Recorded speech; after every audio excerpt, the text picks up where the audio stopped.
pick it up, put it in its proper place, and let staff know that the recycling is overflowing. And even in the campground, when you see the French drain, or somebody's the public's washing their dishes in these or in the sink, you want to let them know that, this is where you can start a conversation with them that, we are in a crumb clean park, and, if you see them scraping their food scraps into one of these, just, educate them, because that's where we're all at. We need to educate the public, as well as ourselves, that, we need to protect the wildlife and get something like this cleaned up. One of the major issues I had to confront in the negotiations was food scraps left in the spigots or the drains, French drains of the sinks. I might point out to you, these are fresh water stations. Never were intended to be dishwashing stations, but they have turned into dishwashing stations. All those food scraps just sit there, and they're used as food just as if you left it in your campsite. So we have a whole campaign that's going to be used to identify these as freshwater stations, not dishwashing stations. And I'll be meeting with some of our folks in Sacramento tomorrow at Big Basin to try to figure out how we do come up with some dishwashing stations.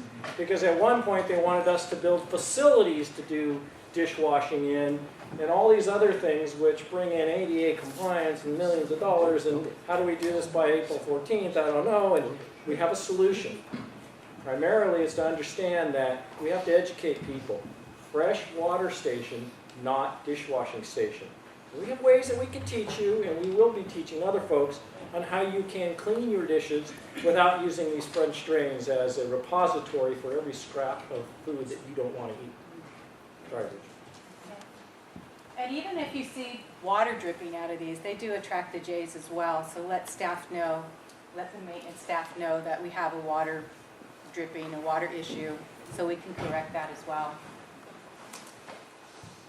So when you come across something like this in the campgrounds, it's all our responsibility. So don't just pass it by and say, well, it's not my job, somebody else will get it. Because as Chet said, it does take a village to educate ourselves as well as the public, but to also make sure that we don't have this going on.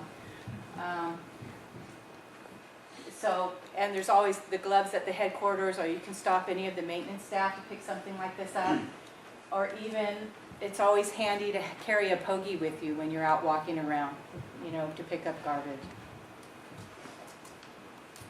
So if we can't accomplish a crumb clean park, the biggest crime would be that we won't have a marble murrelet in our park. Thank you.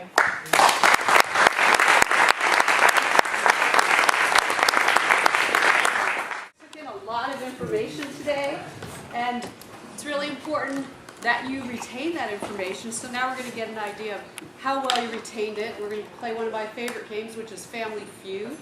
So to get the game started, I have a question, and that is, what year, raise your hand, what year was the first marbled murrelet nest found in Big Basin? Yes. Was it 1973? Well, very close. Are you guys two dates? I'm going to say no on that. Okay, she's our judge, yes. 1971? Oh, no? Yeah? 1974. 1974, thank you. Okay. All right. What is the current status of the marbled murrelet? What's it classified as? What's its status? Excellent. Next question. Where do the marbled murrelets nest in our parks? Jill. Okay, and Doug Furs as well. One. All right, we've got a couple more warm-up questions before we start the game. And when is the nesting season for the marbled murrelet? That was mentioned a couple times. So, yeah, I want to get somebody in the back. Yeah, what? Yeah. March through September. March through September. Yes. Okay. I'm sorry? Could we refer to that to the more easily as You could. Yeah. Why not? Let's bring it up. And what do marbled murrelet chicks do that they have, oh, did you mention this? That they have never, this is a little tougher, that they have never done before. What do they do, Emily? Fly And where do they fly from? from the trees to the ocean. All the way to the ocean. Trees to the seas. And I think I have one more question on here. Let's see. Okay, what is the biggest threat? Oh, this isn't an old one. To marbled murrelets in our parks.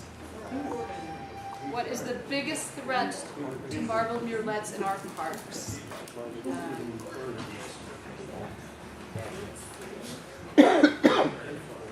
Nick. Corvids and their increased population due to humans eating. Very good.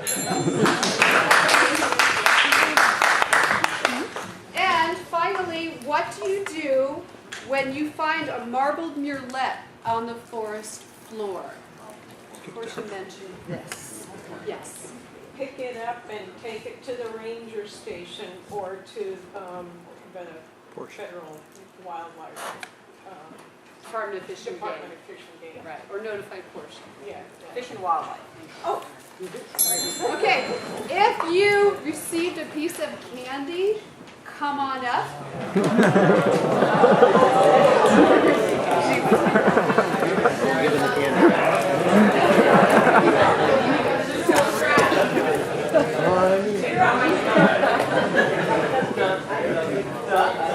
Oh, I forgot to answer.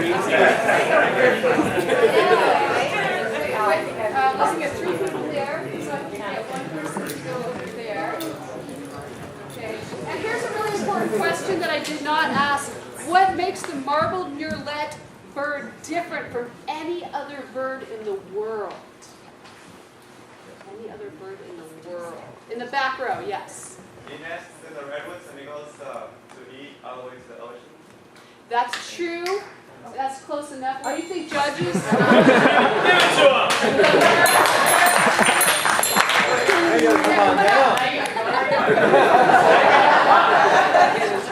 It's the only seabird that nests in trees. It's the only seabird that nests in trees. Very cool. So, Okay, so what do we have here for our family? So I'm going to ask you to go on the other side if you I've could. never pecked this age, so Okay, so we have 4 people right there. Okay, and we have 1, 2, 3, 4 people here. I think we can actually use 2 more. So I always like to get like a mix of people. We have an admin person, we have a manager, we have maintenance, we have a supervisor. We don't have a ranger. I need a ranger. Yeah, let's see. Matthew. Okay, Matthew, come on up. Where's Matthew?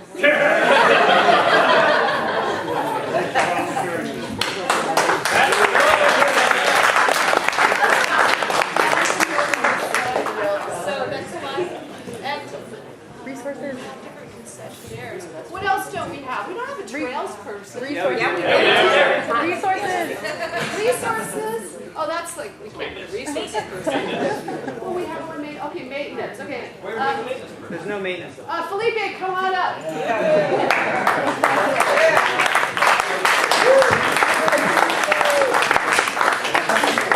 All right, so I'm going to have to. Was he on this team? Yeah. The winning team? So The winning team? I want you guys to be in a line facing this way, and you guys in a line facing that way. And I do have to move some stuff, so of course if I can undo this, I want to just clear the table.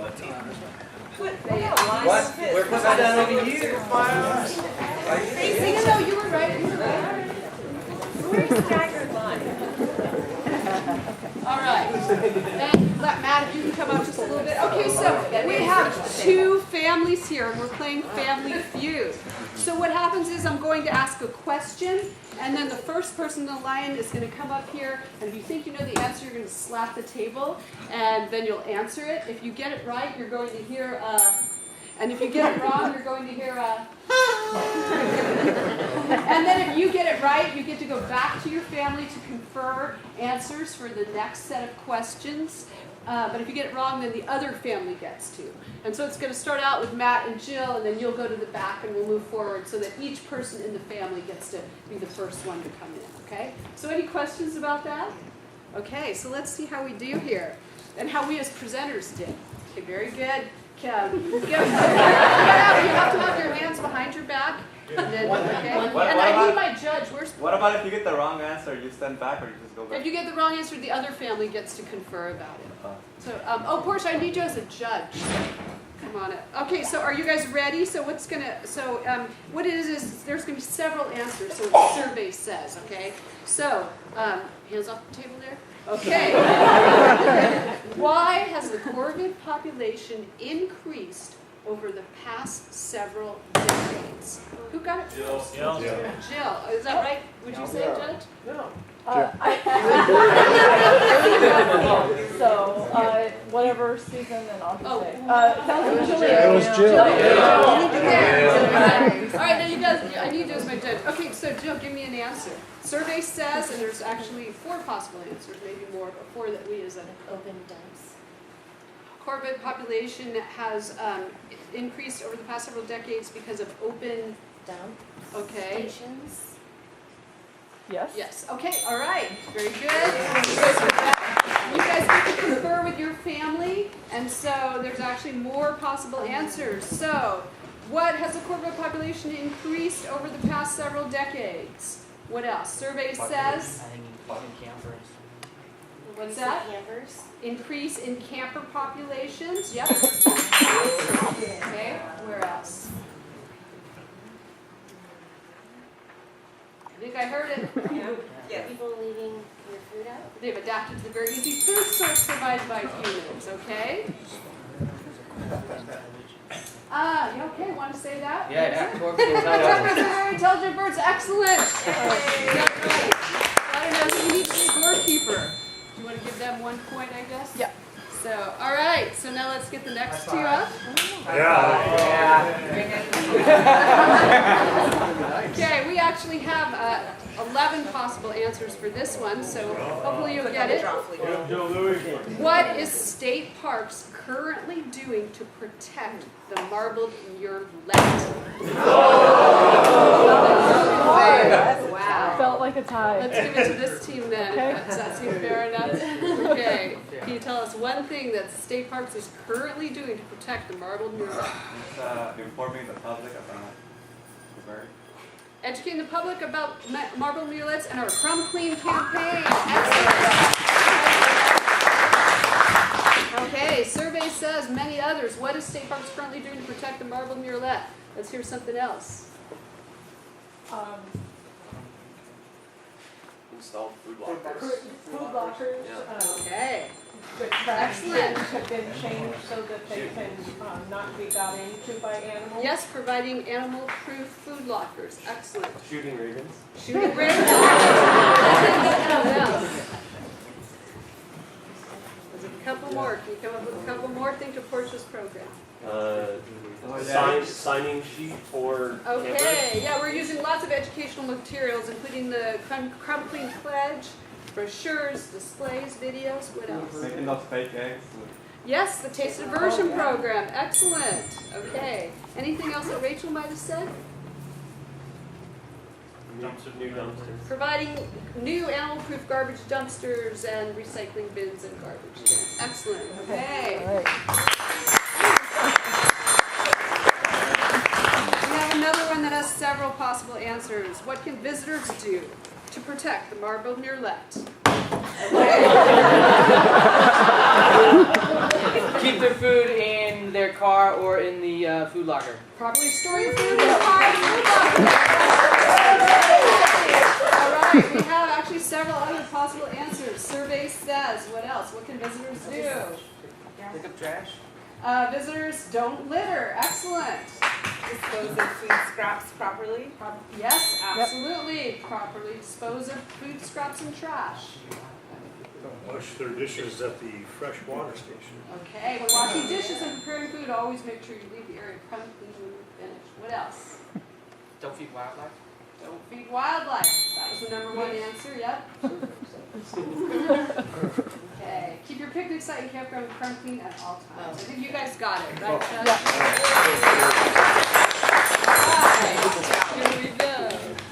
Alright. Don't be worried. Got a taser. What do we need to do, all of us in this room and visitors, to be crumb clean? You got it. Set an example, And what would we do to set that example? not litter, keep our food safely stored, and dispose of our food waste properly, and also in our whatever positions in the park, make this information available to everybody. Okay, that wasn't the answer we were looking for, but are we going to accept it, Judge? I think we should accept it. Okay, I'm going to ask this group. There's actually 3 specific things. What do we need to do? Every single person, it doesn't matter whether you're a volunteer or a ranger or maintenance, what do we need to do to be crumb clean? Pick up the trash that other Excellent. people leave. too. Yes, all park If we employees find must trash, use pick it up. gloves and pick up garbage when they find it. What else? Talk to people, and specifically, Alex talked about the Crumb Clean Pledge, okay? And any other thing? How important is it? Tell people how important it is. It's a priority to for save all of the- us. Yeah. Excellent. Okay, good job. All right.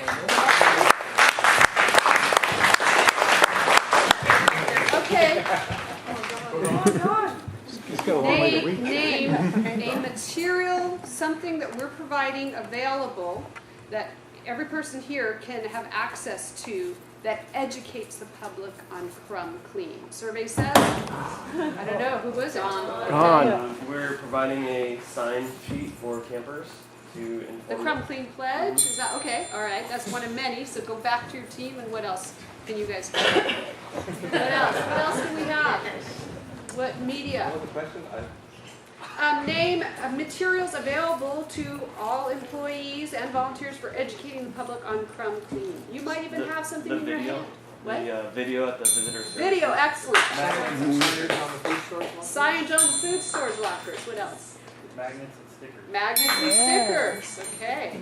Gloves to help us pick them up. Excellent, okay, good job, all right.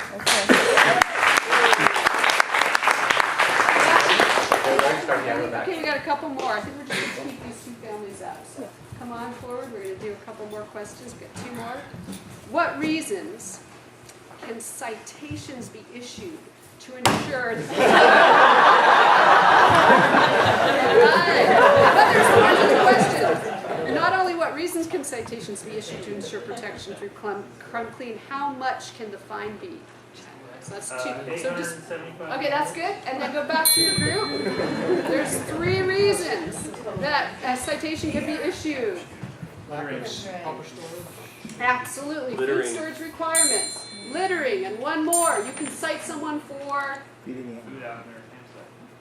Yep, that's not food. That's feeding animals. Feeding animals. Excellent. Okay. Okay, and our very.